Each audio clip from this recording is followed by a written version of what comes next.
Thermodynamics is related to heat transfer.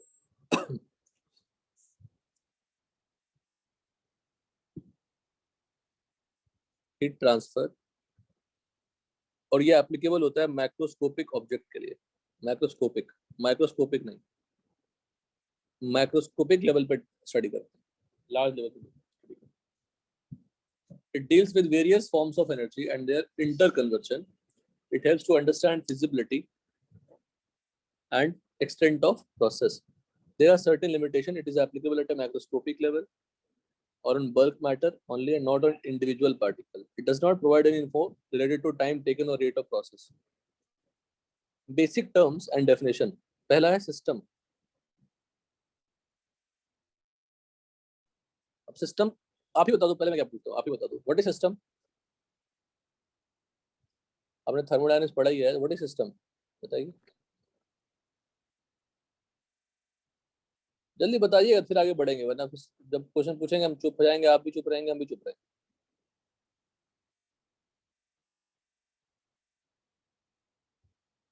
Fifth किसी को नहीं पता सिस्टम क्या है? चैत्रा, तो मैंने कहा बता दिया करिए, नाम लेने की जरूरत नहीं है. Chaitra, yes sir. नहीं पता? नहीं सर, भूल गई. तो मैं मान लेता हूँ कि आपको कुछ नहीं पता. Let's again study on the very basic level. What is system? मेरे साथ याद भी करते जाइए. सिस्टम क्या है? The part of universe under observation for studying energy change. मान लो हम एक डस्टर पे काम कर रहे हैं, तो डस्टर हमारा सिस्टम हो गया, और डस्टर के अलावा जितने कुछ है सराउंडिंग में, सब सराउंडिंग का पार्ट हो गया. तो मेरे पास दो ही चीज है, सिस्टम एंड सराउंडिंग. हम आप वो सब कोई नहीं है. एक सिस्टम और एक पार्ट सराउंडिंग, दोनों मिला दिया तो यूनिवर्स हो गया. दोनों मिला दिया तो क्या बन गया बताओ? यूनिवर्स.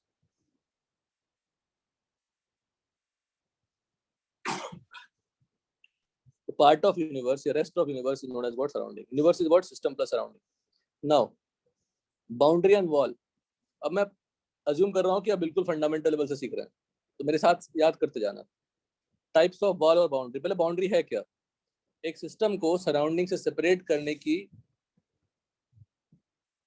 जो एंटिटी है वही आपका वॉल या बाउंड्री है. ना वॉल कैन बी रियल और इमेजिनरी. एक कमरे में आप बंद हैं, आप बोलेंगे नहीं कमरे को दो पार्ट में डिवाइड कर दिया हमने एक इमेजिनरी वॉल से. अगर इमेजिनरी वॉल होगा तो मास can move, mass can change. But अगर रियल वॉल होगा तो मास मूव करेगी क्या? चेंज होगी क्या? बताइए. एक पार्ट में मान लो x ग्राम है, दूसरे पार्ट में y ग्राम है, बीच में एक दीवार है, एक्चुअल दीवार है. दीवार से तो मास नहीं क्रॉस करेगी. Energy can pass depending on how the wall is created. अगर इमेजिनरी वॉल है तो मास चेंज हो सकती है. तो टाइप्स ऑफ वॉल में ध्यान देते हैं. Real and imaginary. तो रियल में डेल्टा क्या होगा? जीरो. चेंज इन मास नहीं हो पाएगा. इमेजिनरी में होगा. डायाथर्मिक होता है, ये लगा दीजिए यहाँ पे. डायाथर्मिक और कंडक्टिंग. अगर वॉल कंडक्टिंग है तो एक पार्ट से दूसरे पार्ट में हम हीट सप्लाई करा सकते हैं. अगर वॉल हमारा एडियाबैटिक है तो हीट की चेंज क्या हो जाएगी? जीरो हो जाएगी. क्लियर है? हेलो, क्लियर है सबको? Yes sir. फटाफट बोलिए. कुछ नहीं है सर, तो कुछ भी नहीं है एक्चुअली.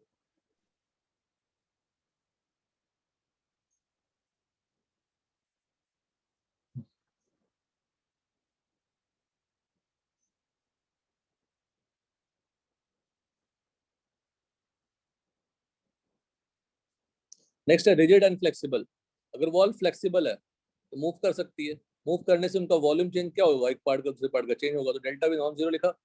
रिजिड होगी तो डेल्टा वी क्या होगा? जीरो. अब वर्क डन का फॉर्मूला होता है minus P extend delta V. कैसे आता है, क्यों आता है? Leave it. Try to learn in front of me.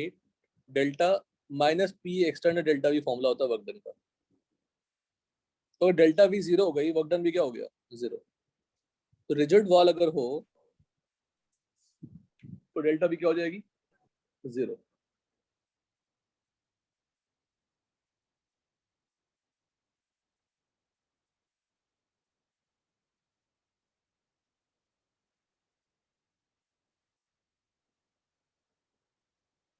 Done? Hello, done है यहाँ तक? फिर आगे बढ़ेंगे हम लोग. Yes sir. यहाँ तक डन सब लोग?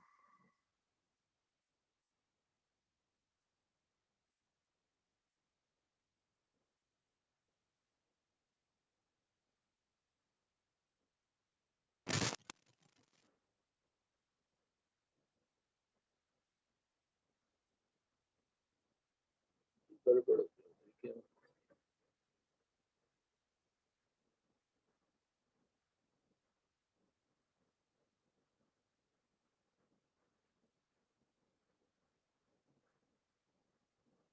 ठीक है,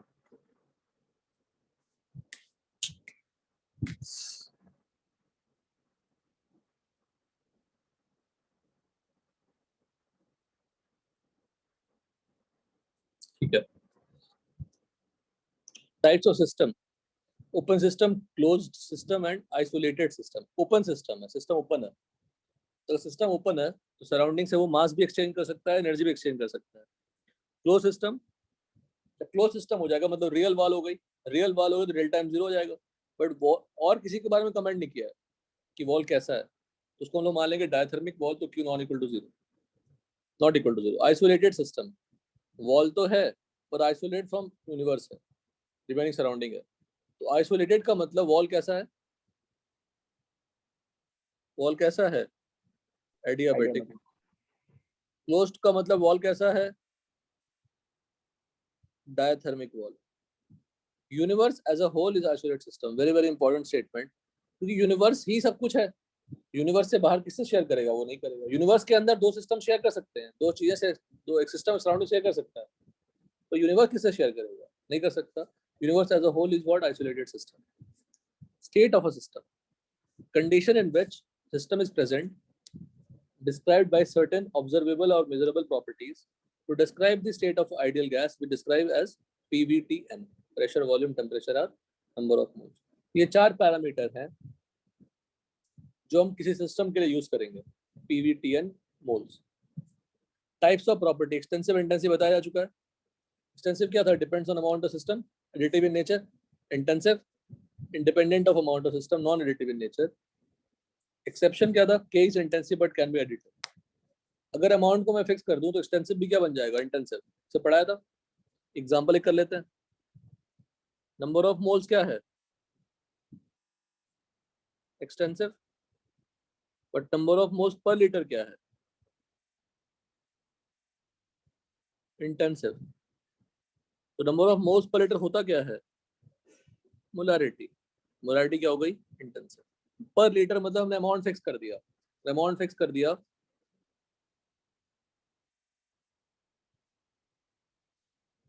तो वो इंटेंसिव बन जाता है ना। दो पॉजिटिव टर्म, दो देखिए, दो एक्सटेंसिव को, एक्सटेंसिव 1 प्लस एक्सटेंसिव 2, डिवाइड कर लेते हैं। दो एक्सटेंसिव को तो मैं डिवाइड कर दूं तो हमें ये इंटेंसिव मिलता है। मोल्स क्या है, एक्सटेंसिव। वॉल्यूम क्या है, इंटेंसिव। तो ये पूरा प्रोडक्ट सिंपल क्या हो गया, इंटेंसिव।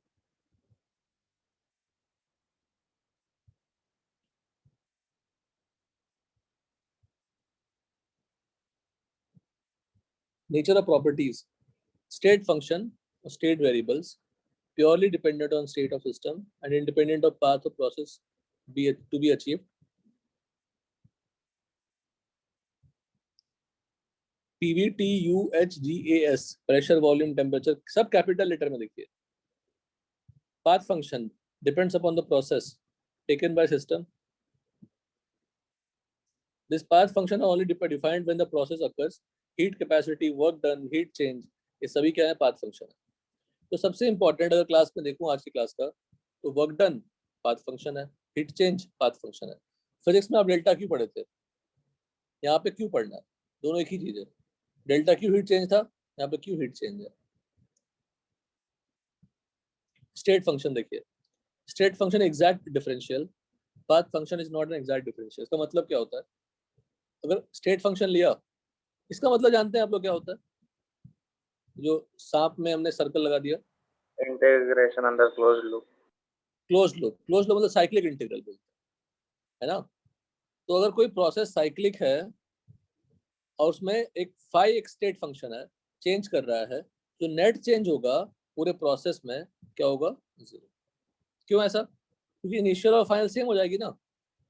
यहाँ से चलेंगे यहाँ तक पहुंचेगा, और स्टेट फंक्शन डिपेंड करता है सिर्फ इनिशियल और फाइनल स्टेट में, दोनों ही अगर सेम हो जाएंगे, इनिशियल और फाइनल दोनों ही सेम हो जाएंगे, तो डेल्टा क्या हो जाएगी? 0।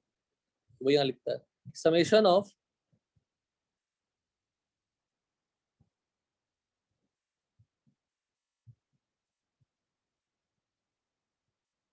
summation of change in state function for a closed loop या closed path या cyclic process will be what 0। और path function में ऐसा नहीं होगा।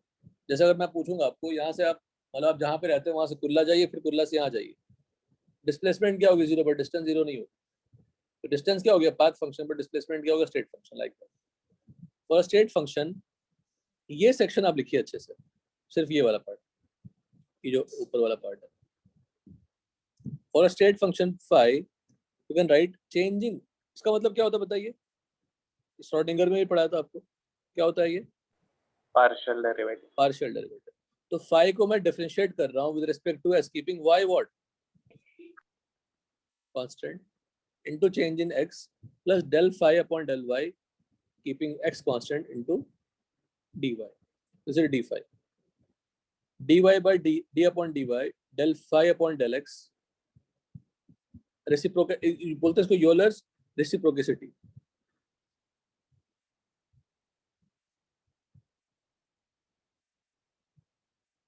तो फाई को डिफरेंशिएट करो x के रेस्पेक्ट में, फिर y के रेस्पेक्ट में डिफरेंशिएट करो या उल्टा करो, रिजल्ट क्या आएगी? सेम ही आएगी। तो ये पार्ट आप नोटबुक लिखिए आज की क्लास का। किसी भी स्टेट फंक्शन को हम दो अलग अलग वेरिएबल या तीन अलग अलग वेरिएबल के टर्म में डिफाइन कर सकते हैं, चेंज के टर्म में डिफाइन कर सकते हैं। लिखिए इसको।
हो गया सबका? चतरा हुआ? Yes, sir.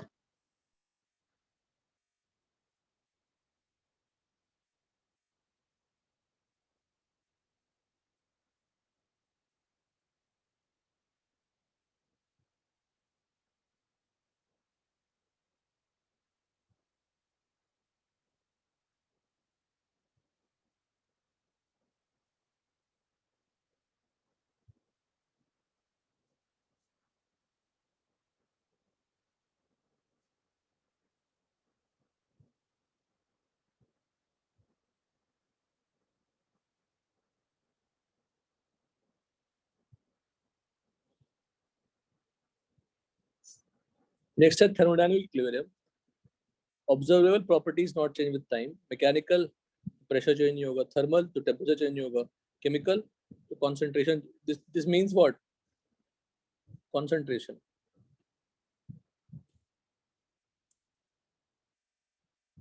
Sign convention. अब पूरे टॉपिक का सबसे बड़ा जान यही है, anything on the system is positive. One line only. आपने फिजिक्स में कुछ कन्वेंशन पढ़े होंगे. क्या पढ़े थे फिजिक्स में? कन्वेंशन. कन्वेंशन भी याद है?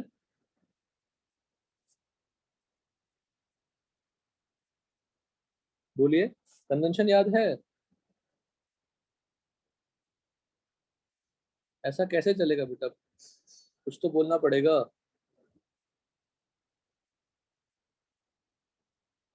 कन्वेंशन किसी को याद नहीं है?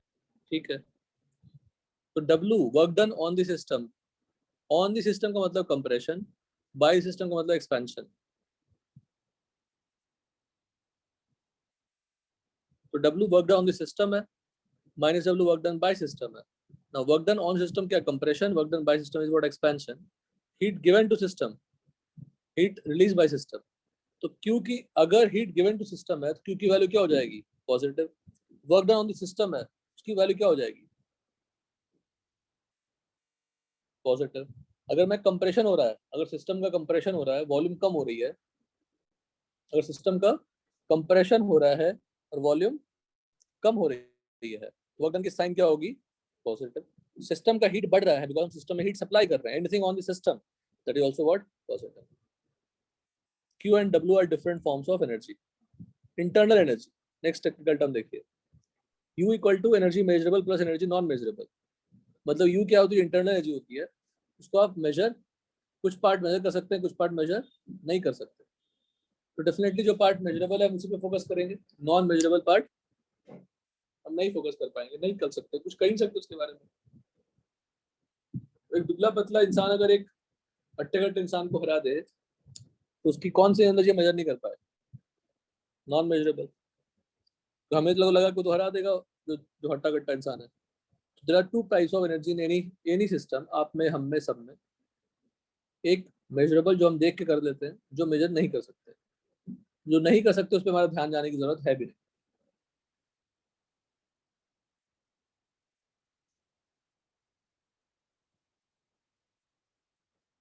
अब मेजरेबल में क्या क्या आता है? Kinetic, potential and bond energy. क्योंकि कोई मॉलिक्यूल बना है तो उसके अंदर बॉन्ड है, बॉन्ड बनने में एनर्जी रिलीज हुई होगी. सिस्टम स्टेबल कब होता है? जब एनर्जी रिलीज होती है. तो kinetic plus potential plus bond energy. Change in internal energy क्या हो जाएगा? Change in kinetic plus change in potential change in bond energy. अब बोलेंगे सर नॉन मेजरेबल चेंज हो सकता है but we cannot measure it. हमारे level पे सिर्फ हम वही मेजर कर सकते हैं. For same system, same system अगर हो, मान लो O2 मॉलिक्यूल ही है.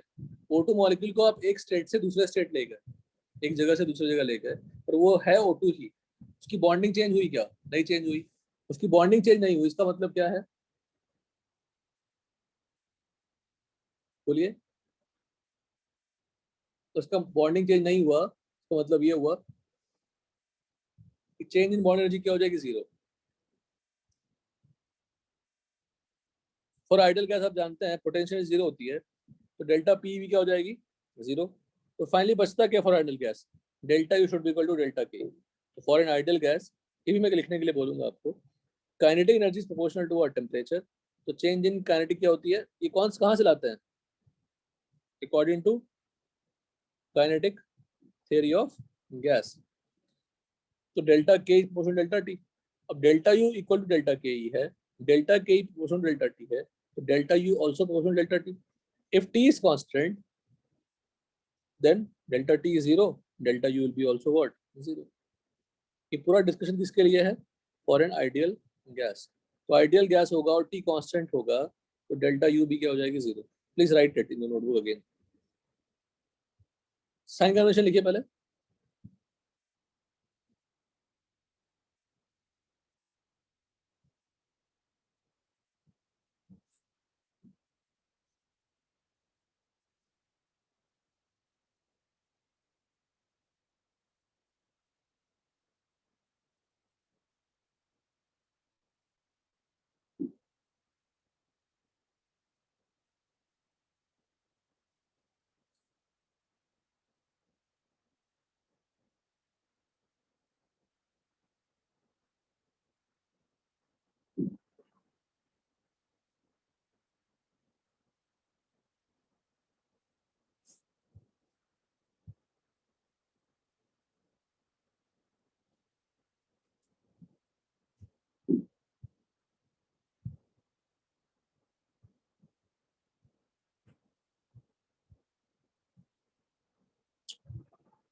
जो सॉल्विंग में यूज होगा बस मैं आपको वही लिखने के लिए कहूंगा, इसमें डेरिवेशन खूब सारे हैं, खूब फॉर्मूलेस हैं। तो सॉलिड स्टेट आपने पढ़ा, उसमें क्या फॉर्मूला था? दिखा जाए तो कोई खास फॉर्मूले नहीं थे, डेंसिटी के फॉर्मूले थे मैक्सिमम।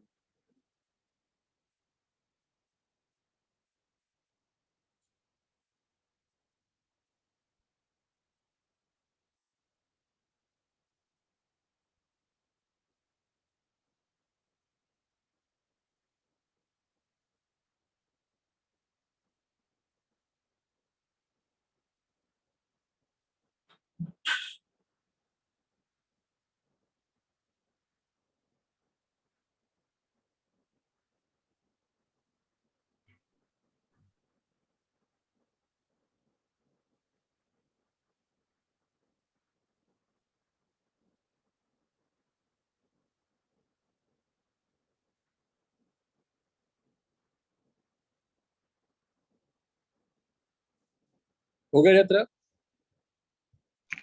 Sir, 1 minute. हाँ, तो लर्निंग ये है कि for ideal gas delta U proportional to delta T, और सबसे प्यारी चीज ये है डेल्टा यू इक्वल टू, सबसे पहली चीज क्या है ये वाली, सेम सिस्टम हो तो डेल्टा भी जीरो कर देंगे, तो डेल्टा के पर डेल्टा पी हो जाएगा। अगर आइडियल गैस होगा तो डेल्टा पी भी जीरो हो गया, तो delta U equal to delta K हो जाएगा।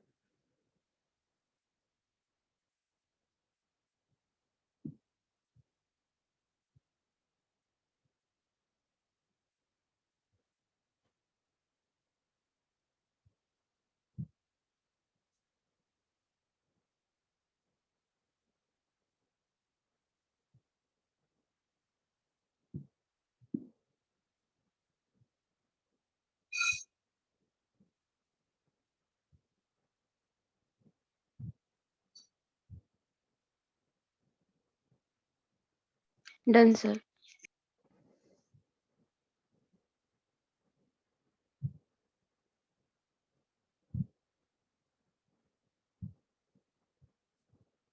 ठीक है, एक आता है हीट कैपेसिटी। हीट कैपेसिटी बहुत पहले से पढ़ रहे हैं। टोटल हीट कैपेसिटी पहला आता है, टोटल हीट कैपेसिटी और हीट कैपेसिटी सीटी और सी कैपिटल लेटर से डिनोट करते हैं। Only one capital letter property is what, your path function. Other capital letter functions are what? State function. Pressure, volume, temperature, internal energy, H G A S सब क्या है? Capital letter, सब state function है। Q and W क्या है? Path function है। Heat capacity C होता है, हीट कैपेसिटी आपका पाथ फंक्शन है, बट कैपिटल लेटर यूज करते हैं सिंबल के फॉर्मेट में। Now what is total heat capacity? Heat required to change the temperature of body by 1 degree Celsius. Simple, बड़े बड़े सिस्टमेटिक फॉर्म में समझाया हुआ है। एक बॉडी T1 टेम्परेचर पे है, उसमें हमने क्या सप्लाई किया? हीट क्यू सप्लाई किया, क्यू हीट सप्लाई किया, तो टेम्परेचर क्या बन गया? T2। क्या बन गया? टेम्परेचर T2 बन गया। चेंज इन टेम्परेचर क्या हो गया? T2 minus T1। तो क्यू हीट सप्लाई किया तो कितना चेंज हुआ? Delta T. Q by T, या उसको इस तरह से इन्होंने थोड़ा ढंग से बच्चा ने लिखा नहीं, लिखा है लेकिन इससे बेटर लिख लेते हैं। और डेल्टा टी चेंज करने के लिए कितनी हीट सप्लाई करनी पड़ी? क्यू। तो 1 चेंज करने के लिए कितनी हीट सप्लाई करनी पड़ेगी? Q upon delta T. Simple. तो डेफिनेशन में क्या है? 1 डिग्री चेंज करने के लिए जितनी हीट सप्लाई करनी पड़ेगी वही आपका हीट कैपेसिटी है। तो सिंपली एक और मैथमेटिकली, टी से टी प्लस डी टी ले गए, मतलब स्मॉल चेंज, तो डी क्यू सप्लाई हुआ डी टी चेंज करने के लिए। तो 1 चेंज करने के लिए डी टी चेंज करने के लिए डी क्यू सप्लाई किया आपने। 1 चेंज करने के लिए क्या होगा? D Q upon D T. तो D Q upon D T या क्यू अपॉन डी टी वही क्या है? हीट कैपेसिटी होगी बाय डेफिनेशन। तो Ct का डेफिनेशन क्या होगा? आपको डेफिनेशन ऑफ फॉर्मूला समझाया था। Ct is the value of numerator when denominator is what? 1। Result, ये डेफिनेशन है ऊपर वाला। रिजल्ट क्या है? Q equal to Ct delta T और D Q equal to Ct delta T. Integrate करोगे तो यहाँ पे ज्यादा हीट, नेट हीट चाहिए तो क्या होगा? इंटीग्रेशन Ct dt, यहाँ पे T1 टू T2 करना पड़ेगा। यहाँ पे Ct अगर इंडिपेंडेंट ऑफ टेम्परेचर है तो क्या करना पड़ेगा? सेकेंड वाला कब यूज होगा? सेकेंड वाला तभी यूज होगा and then Ct depends on what? Temperature. First वाला बिना टेम्परेचर के, सेकंड वाला नहीं के बराबर यूज होता है। तो मोलर हीट कैपेसिटी समझिए, किसी ऑब्जेक्ट को T1 टेम्परेचर T2 ले जानी है, उसके मोल्स क्या है? N1 है, कितने क्यू सप्लाई कर रहे हैं? तो N मोल्स के लिए डेल्टा T चेंज करने के लिए क्यू सप्लाई किया, N मोल्स के लिए 1 डिग्री चेंज करने के लिए कितना सप्लाई किया? Q upon delta T। तो 1 मोल के लिए क्या होगा? 1 अपॉन N। तो जब हीट रिक्वायर्ड हो, क्या डेफिनेशन मोलर हीट कैपेसिटी बताओ? डेफिनेशन क्या होगा मोलर हीट कैपेसिटी का? बताइए। हीट रिक्वायर्ड का मतलब रिक्वायर्ड या released to change the temperature by 1 degree C for 1 mole of system. 1 mole यहाँ पे क्या था? सिर्फ 1 डिग्री चेंज करना था यहाँ पे। तो अब खुद सोचो, हीट कैपेसिटी और मोलर हीट कैपेसिटी में एक्सटेंसिव कौन है, इंटेंसिव कौन है? बताओ।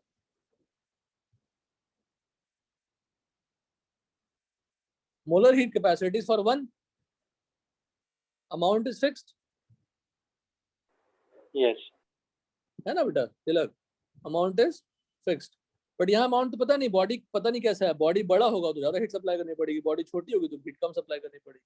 तो heat capacity depends on amount. ये क्या हो गया? एक्सटेंसिव। तो वन, तो मोलर हीट कैपेसिटी का सिंबल Cm या C डाल दिया।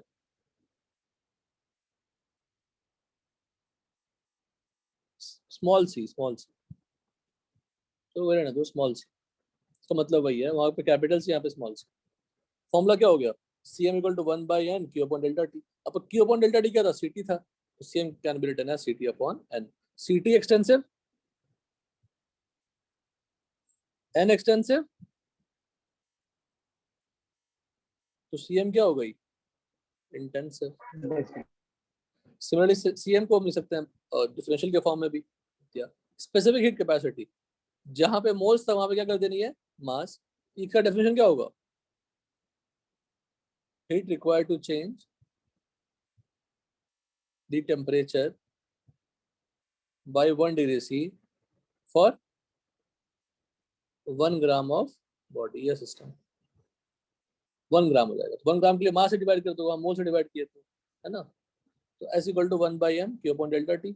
दस सिमिलरली इक्वल टू क्या लिख सकते हैं? Ct upon m, Ct upon,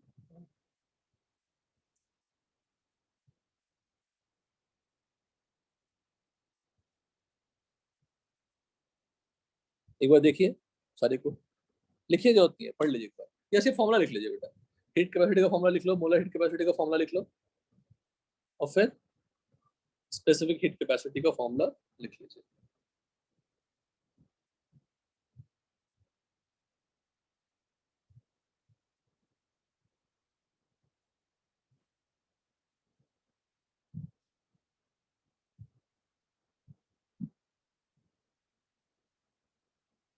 एक मिनट आप लिखिए।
यहाँ तक ठीक है? इतना क्लियर है यहाँ तक सारे फॉर्मूले? Yes, sir. नेक्स्ट है nature of process, reversible and irreversible. This is already defined in the chemical equilibrium chapter, तो थोड़ा और इलैबोरेट करते हैं. Reversible process is carried out in such a manner that the difference between the driving force and the opposing force is infinite small. Very small change takes place at a time. Expansion of a gas. दोनों expansion of gas ही है. There is a finite difference between driving and opposing force, resulting in significant change at a time. ये थोड़ा समझिए अच्छे से. Mathematical part हम लिख के करेंगे, आप सामने करना, हम भी डिस्कशन कर लेंगे. बस सारे जो बेसिक टर्म्स हैं वो कंप्लीट कर लेते हैं. अब सोचो एक कंटेनर है, उसमें एक मूवेबल पिस्टन है, उसके अंदर गैस रखा हुआ है. एक्सपेंशन लिख लो या कंप्रेशन लिख लो. एक्सपेंशन और कंप्रेशन दोनों कर सकते हैं. अब हमने अगर ये भी अज्यूम कर लेते हैं, ये ब्लॉक है, इसका अपना वेट होगा, तो वेट और गैस का जो प्रेशर है वो बैलेंस कर लिया, या एक्सटर्नल प्रेशर, तो इसका जो फोर्स मान लीजिए P plus mg upon P atmospheric pressure है A. टोटल प्रेशर लग रहा है पिस्टन पे, गैस अपना प्रेशर लगा रहा है, तो P gas would be like this, P atmospheric plus mg upon A. अब हम तो क्या करते हैं, सैंड पार्टिकल डालना स्टार्ट करें. एक सैंड पार्टिकल डाले. अब इमेजिन करो एक सैंड पार्टिकल डालने से क्या फर्क पड़ जाएगा? कुछ होने वाला है? कुछ चेंज दिखेगा क्या, हमें बताइए. No, sir. किसी को भी समझ में आ रही बात? सबको क्या बोल रहे हैं?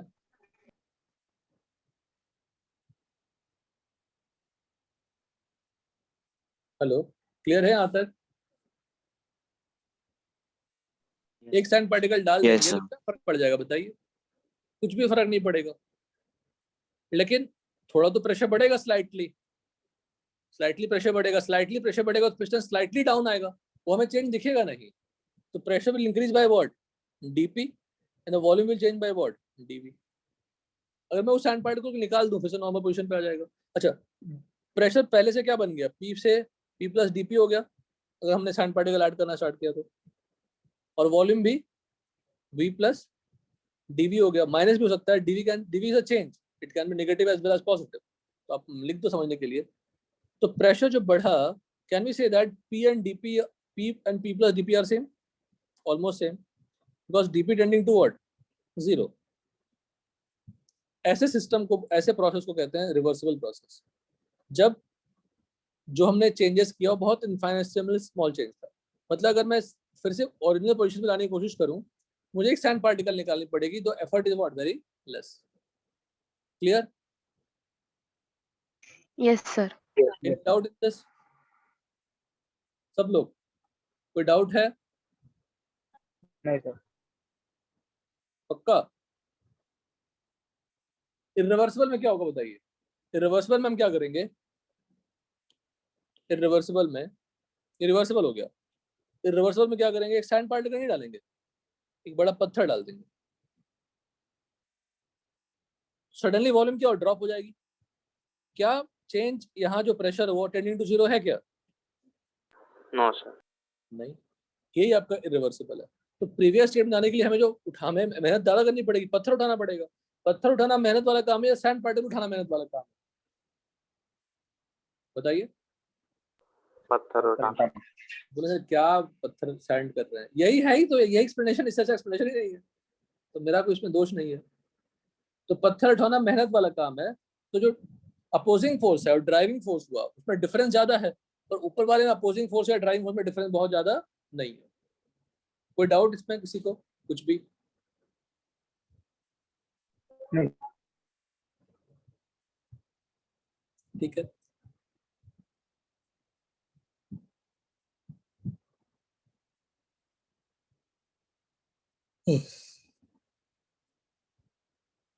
अब आप खुद सोचो, मुझे मान लो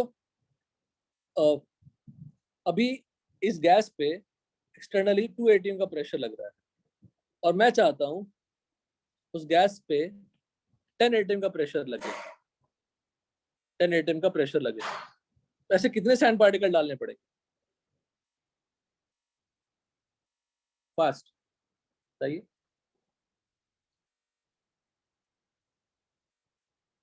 ऐसे कितने सैंड पार्टिकल डालने पड़ेंगे?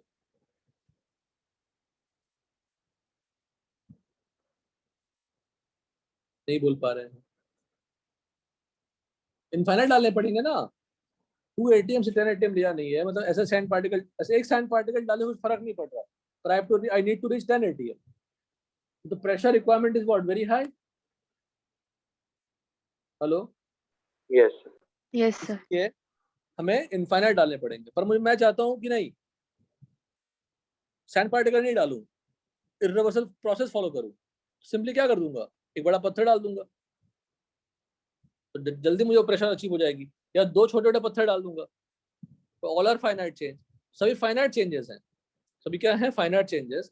जब फाइनाइट चेंजेस होगा तो टाइम भी फाइनाइट लगेगी, और अगर ऐसा एक सैंड पार्टिकल डालते जाएंगे, सैंड पार्टिकल डालते जाएंगे, तो पूरा जमाना, जिंदगी बीत जाएगी, तो टाइम क्या लग गया, infinite.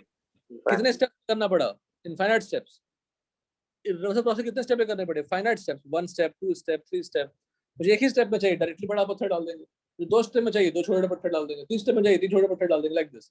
The requirement is the same amount of pressure I need, but वही अगर मैं एक सैंड पार्टिकल करके करता रहूंगा तो वो स्टेप्स इनफाइनाइट हो जाएंगे। तो वही सब पॉइंट मेंशन्ड है। An ideal process will take infinite step and infinite time to complete change from one state to other state. At every moment, at every step, the system of surrounding are always in equilibrium. Always in equilibrium लिखा है, क्योंकि एक का pressure P है, दूसरे का pressure P plus GP कर दिया मैंने, तो ऑलमोस्ट तो इक्विलिब्रियम ही है। जब ऑलमोस्ट इक्विलिब्रियम में हो, we call it what, quasi static process. Static process नहीं है, क्वाजी स्टैटिक प्रोसेस। हमें दिख रहा है ऑलमोस्ट स्टैटिक, जब भी देख रहे हैं लगता है कुछ चेंजेस नहीं हुआ। इरिवर्सिबल क्या होगा, completed in what, finite step and finite number of, finite time and finite number of steps. During the process, state function like P, T are not defined, only at initial and final state of process. System of surrounding can be in equilibrium if it is single step process. लिखा है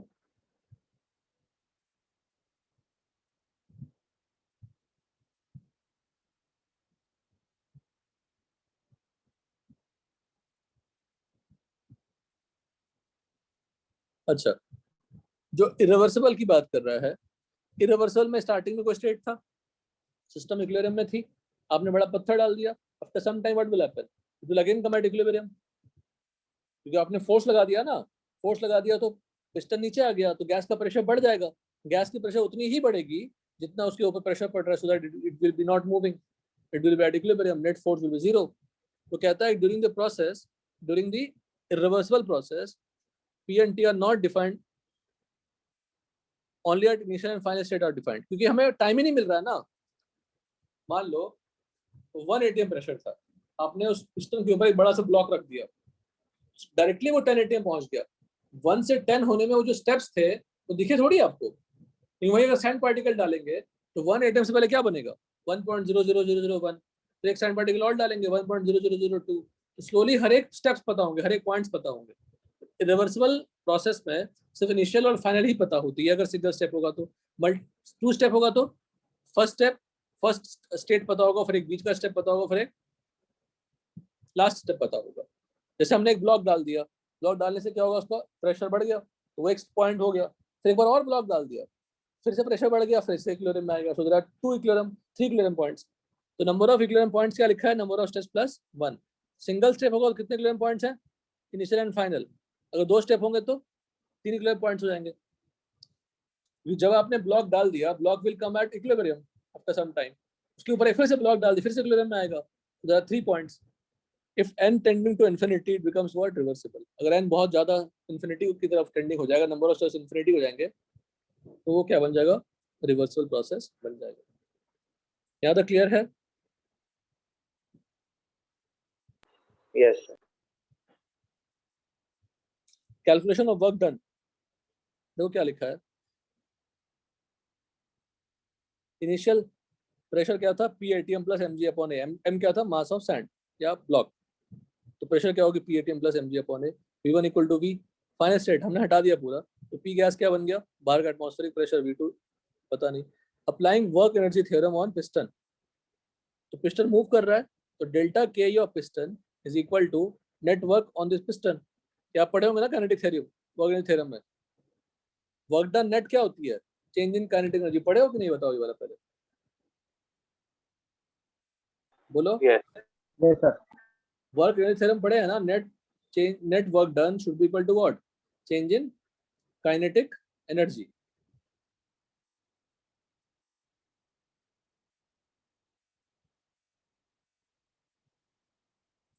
piston massless है, तो delta K क्या होगा, kinetic energy final minus kinetic initial, mass zero, तो change in kinetic zero हो जाएगी, तो डब्ल्यू नेट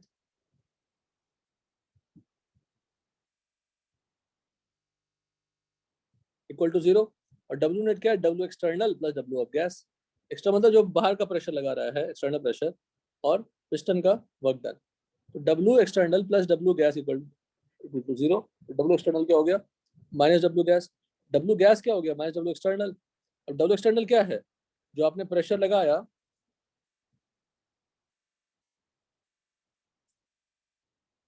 जो प्रेशर लगाया उसके कारण वर्क डन हुआ पिस्टन पे, तो वही डब्ल्यू गैस क्या हो गया, माइनस डब्ल्यू एक्सटर्नल।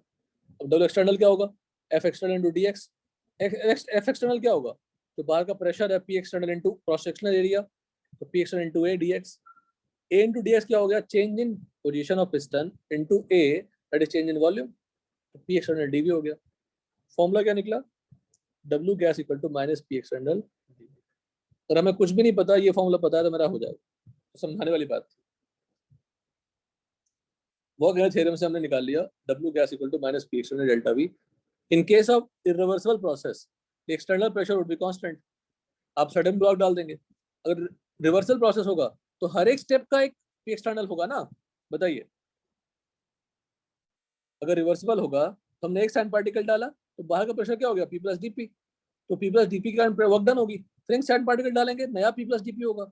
हर एक स्टेप के लिए क्या होगी, एक एक्सटर्नल प्रेशर। बट अगर मैं सडनली एक ब्लॉक डाल दिया तो प्रेशर चेंज कर गई। तो वही यहाँ लिखा है, in case of irreversible process the external pressure will be constant. In this case P external will be P ATM and can be taken out from integral, बाहर निकाल लिया हमने। और dv का इंटीग्रेशन क्या होगा, delta v, because P will be not dependent on volume. So there are two formula, work W gas equal to minus P external, dv में लिखने के लिए बोलूंगा आपको, और W gas equal to minus P external delta v। और reversible P external क्या होगा, P gas plus minus dp, क्योंकि आप P गैस प्रेशर था, बाहर से आपने सैंड पार्टिकल डाला तो प्रेशर बढ़ गया, एक सैंड पार्टिकल निकाला तो प्रेशर कम हो गया, तो P gas plus minus dp। तो plus sign is to due to addition of sand particle, minus sign due to removal of particle. P external equal to P gas हो जाएगा, because dp tending to क्या है, zero, तो P external P gas हो गया। Work done का formula क्या होगा, minus P dv integration, better क्या होगा, minus P gas dv, minus P gas into dv, और ये P gas work done against constant external pressure. अगर क्वेश्चन में ऐसा कोई सेंटेंस लिखा हुआ है तो वो हिंट दे रहा है कौन सा प्रोसेस, इरिवर्सिबल प्रोसेस का, क्वेश्चन वही खत्म हो गई।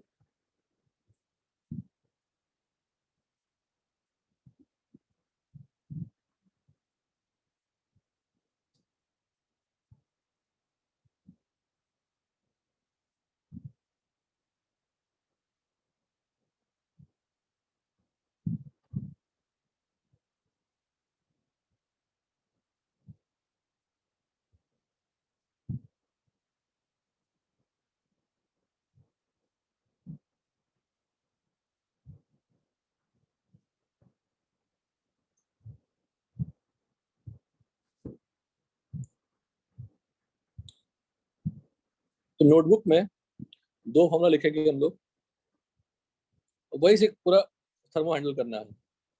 D W equal to minus P D V और minus P gas D V, work done equal to minus P external delta V. ये यूज करिएगा रिवर्सिबल के लिए, ये यूज करिएगा इरिवर्सिबल के लिए।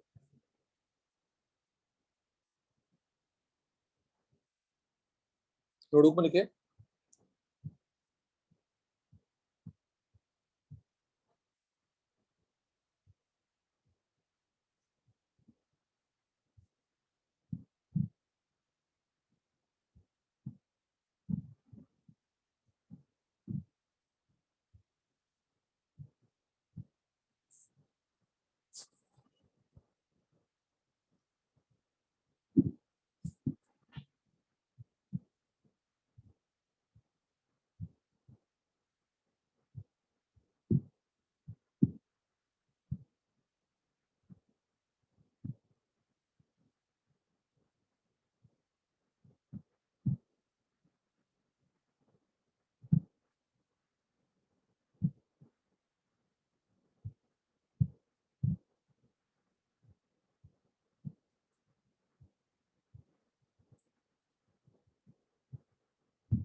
Next step, first law of thermodynamics. ये फ्रिज का इक्वेशन है, ये ना फ्रिज का equation, delta Q equal to delta plus delta W.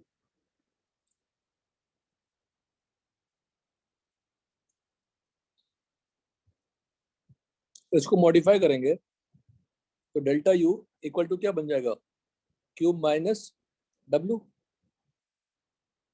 Minus W क्या होता है, work done on system.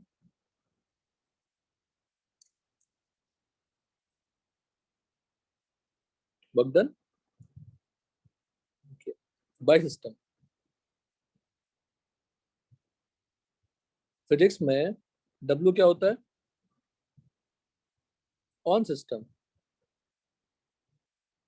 Minus W physics में क्या हो जाएगा, बाय सिस्टम। ये पूरा फिजिक्स वाला मेथड है, फिजिक्स वाला। केमिस्ट्री में जो इक्वेशन है दोनों सेम ही है देखा जाए तो। केमिस्ट्री में देखिए, delta equal to Q plus W, ये केमिस्ट्री का फॉर्मूला है।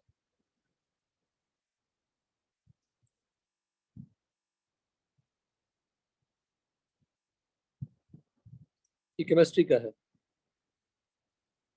केमिस्ट्री कहता है कि delta U, change in internal energy, should be equal to heat supplied to the system. Q क्या होती है, heat supplied to the system.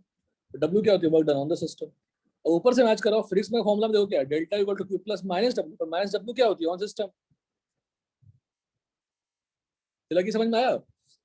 Physics में फॉर्मूला होता है Q equal to delta plus W, और डब्ल्यू वहां पे ऑन सिस्टम होता है फिजिक्स में। तो अगर डब्ल्यू फिजिक्स में ऑन सिस्टम होता है तो बाय सिस्टम क्या होगा, माइनस डब्ल्यू। केमिस्ट्री में डब्ल्यू क्या होती है, ऑन सिस्टम।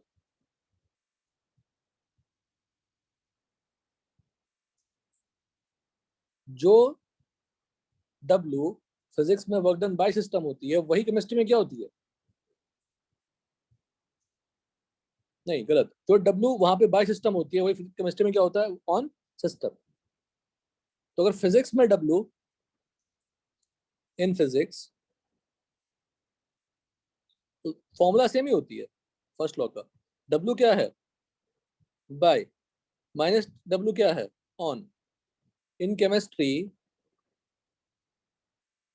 डब्ल्यू क्या है, ऑन, और माइनस डब्ल्यू क्या है, बाय। तो केमिस्ट्री का जो फर्स्ट लॉ है वो delta equal to Q plus W है, जहाँ पे डब्ल्यू क्या है, ऑन सिस्टम। और फिजिक्स के फॉर्मूला को अगर आप केमिस्ट्री की तरह लिखोगे तो delta equal to Q plus minus W आएगा, बट माइनस डब्ल्यू भी क्या है, बोलिए, ऑन सिस्टम है। फिजिक्स का माइनस डब्ल्यू ऑन सिस्टम है ना, केमिस्ट्री का डब्ल्यू ऑन सिस्टम है। केमिस्ट्री का डब्ल्यू और फिजिक्स के फॉर्मूले फर्स्ट लॉ का अगर मैं चेंजेस करूँ तो माइनस डब्ल्यू, दोनों सेम ही चीज है।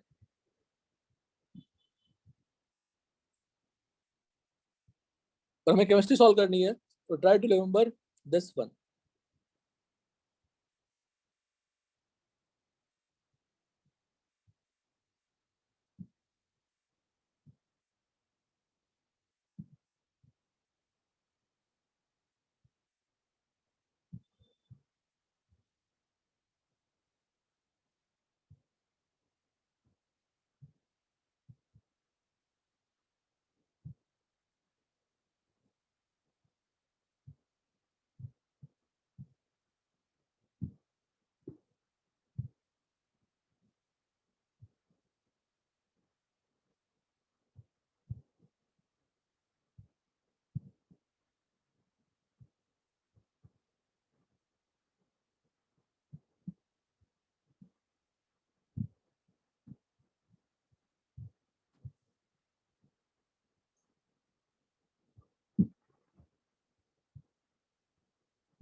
तो सेंटेंस याद करते हैं, आप नोटबुक में लिखिए, सिर्फ केमिस्ट्री का लिखिए.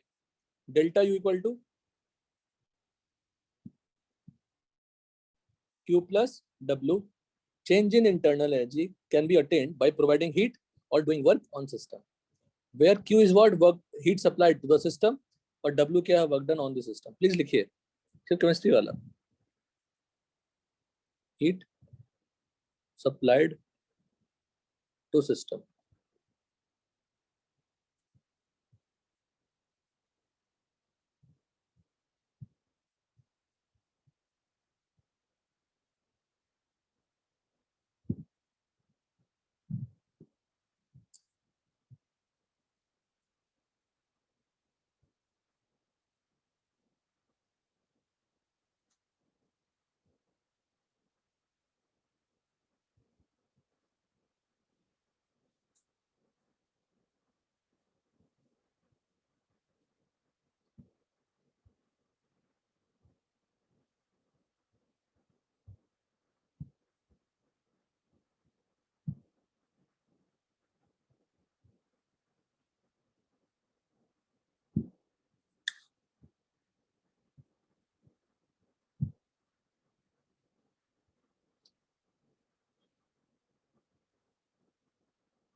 चैप्टर लिखा. Yes, sir. तो हमने क्या क्या लिख लिया? हीट कैपेसिटी का फॉर्मूला लिख लिया, इंटरनल एनर्जी लिख लिया, वर्क डन लिख लिया, और नेक्स्ट प्लॉट लिख लिया, फर्स्ट लॉ ऑफ थर्मोडायनामिक्स लिख लिया. इतने लिखा है फॉर्मूले. जितने फॉर्म लिखे हैं उससे पूरा पूरा थर्मो को आप हैंडल कर सकते हैं, सिर्फ इसी 4-5 चीजों से. और सबसे ज्यादा यूज करने वाला टर्म होगा first law of thermodynamics.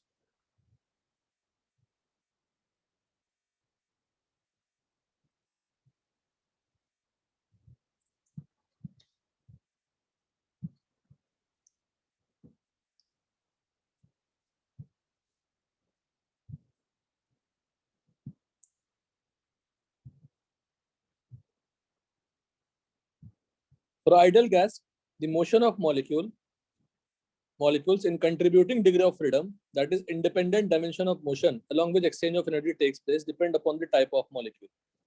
Translational motion कर रहा है तो 3 डायरेक्शन है, रोटेशनल मोशन कर रहा है अलग अलग डायरेक्शन, वाइब्रेशन कर रहा है तो डिफरेंट डिफरेंट डायरेक्शन में वो एनर्जी एक्सचेंज कर सकता है. वो डिपेंड करेगा मॉलिक्यूल के टाइप पे. टोटल डिग्री ऑफ फ्रीडम क्या होती है? 3 into n, जहाँ पे n क्या होती है? Atomicity of molecule, including vibrational degree of freedom. Generally problem solving में वाइब्रेशनल डिग्री ऑफ फ्रीडम नहीं आते. मोनो एटॉमिक ट्रांसलेशन कितना होता है? 3. रोटेशनल 0 होता है, वाइब्रेशनल 0 होता है, बिकॉज टोटल 3n हो गया. टोटल कितना होगा? टोटल डिग्री ऑफ फ्रीडम कितने हो गए? मोनो एटॉमिक होगा तो 3. 3, तो वाइब्रेशन 0 हो जाएगा. डायटोमिक टोटल कितने हो गए?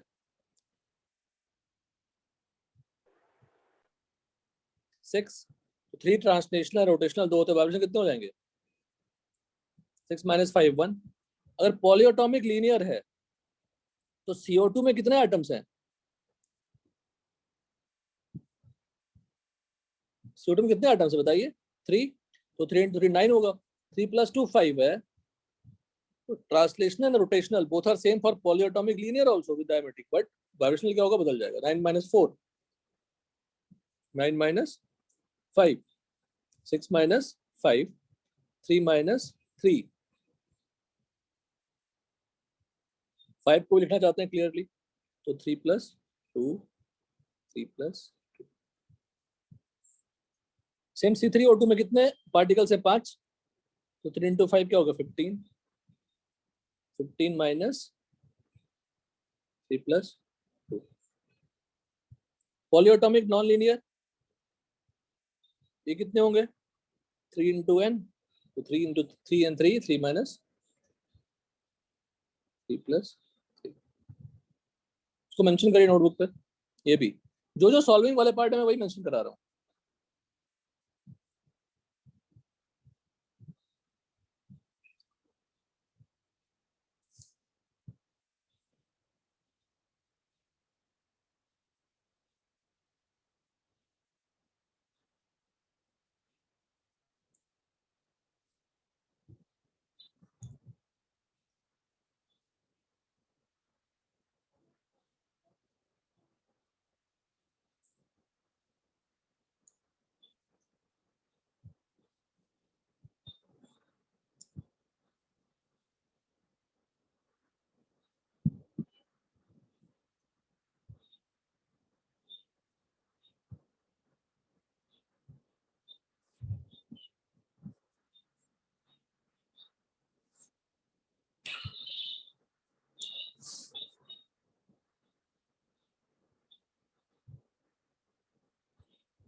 Done, sir.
यहाँ तक हो गया सब लोग? Yes, sir. तो डिग्री ऑफ फ्रीडम पे आपको निकालना आ गया। तो लर्निंग क्या है पहले वो देखिए, वो तो एग्जांपल्स लिखे हुए हैं, just check it. According to law of equipartition of energy, फिर इसमें पढ़ा होगा आपने, each degree of freedom is associated with energy half kb into T. kb क्या होती है? बोल्ट्जमैन्स कांस्टेंट, और half kT, k is what? Boltzmann's constant for each molecule. एक मॉलिक्यूल के लिए एक डिग्री ऑफ फ्रीडम कंट्रीब्यूट कितना करेगा? Half kT। Each vibrational degree of freedom should be taken twice. वो एक मेन पोजीशन से वो 2 बार ऑसिलेट करता है। जैसे फॉर O2 ट्रांसलेशन कितना है? 3, रोटेशनल कितना है? 2, वाइब्रेशन कितना है? 1, पर काउंट कितनी करनी है? 2। टोटल कितनी डिग्री फ्रीडम हो गई? अगर मैं सिर्फ ट्रांसलेशनल और रोटेशनल लिखूंगा तो 5, और अगर मैं सब लिखूं तो कितना लेना पड़ेगा? 10। तो 3 + 2 को किससे मल्टीप्लाई करोगे? हाफ kT से, या 7 को किससे मल्टीप्लाई करोगे? हाफ kT से। पर इससे रिलेटेड क्वेश्चन नहीं आते. Vibrational degree of freedom taken only at high temperature बेटा, taken only at high temperature. तो हमारा मैक्सिमम टाइम किस पे जाएगा, इस पे जाएगा. Average kinetic energy per molecule क्या होगा, F into half kT. For ideal gas क्या होती है, डेल्टा इक्वल टू डेल्टा की proportional to T. Average kinetic energy per mole of ideal gas क्या होगा, into Na, F/2 RT. Delta K क्या होगा, F into 1/R FT. Delta equal to F into R delta T upon 2. तो for ideal gas delta का formula क्या हो गया, F into R delta T upon 2. F क्या है यहाँ पे, बोलो, total degree of freedom. F क्या बताइए, total degree of freedom. F क्या है, total degree of freedom. Any doubt, बोलो. No sir. तो अगर डायटोमिक होगा बेटा, तो डायटोमिक में, डायटोमिक गैस अगर है तो डायटोमिक में डेल्टा यू सिंपली क्या हो जाएगी, 5 into 1/2 RT पर मॉलिक्यूल पर मोल. तो 1 मोल का क्या होगा, इंटू 1.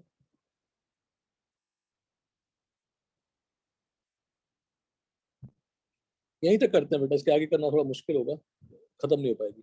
यहीं तक, पेज नंबर 12 तक गो थ्रू इट. कुछ ज्यादा खास पढ़ा नहीं हमने. तो आप अपने नोटबुक में सिंपली डेल्टा का फॉर्मूला क्या लिखोगे, 5 into 1/5 नहीं, F into क्या लिखोगे, बोलो, F into 1/2 R delta T.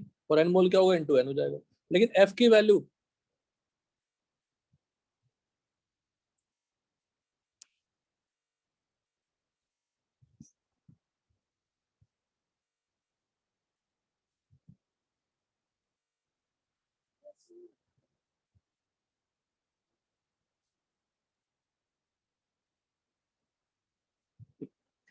समझ के आ गया. F की वैल्यू 5 हो गई.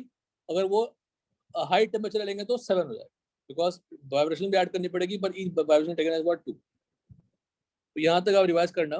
नेक्स्ट क्लास में विल डू. इस वीक में सॉलिड स्टेट और solution, please try to finish it. At the end of the week will discuss that booklet. ठीक है ना, हो जाएगा कंप्लीट. और थर्मो में सिर्फ नोट्स को पढ़ना है, क्लास में आनी है.